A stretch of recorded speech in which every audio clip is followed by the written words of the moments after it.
In April 2015, India's Navy intercepted nearly 500 pounds of heroin coming from Pakistan. It was the largest heroin seizure ever, reportedly worth nearly $100 million.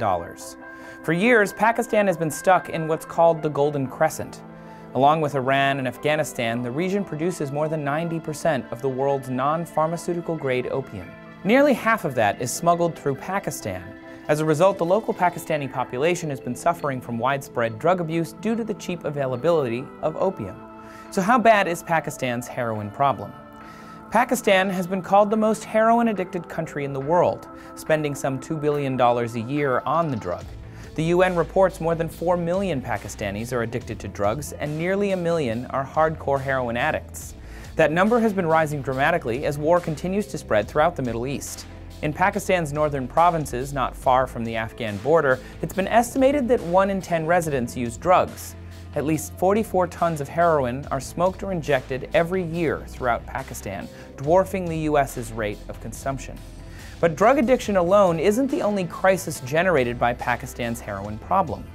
As the number of addicts has grown, so has the rate of HIV. In 2007, there were about 90,000 addicts injecting heroin.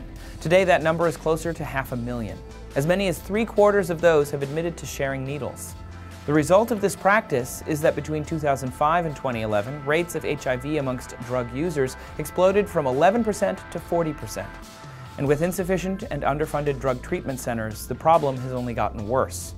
Pakistan's drug problem is essentially the result of the relocation of drug production in the Middle East.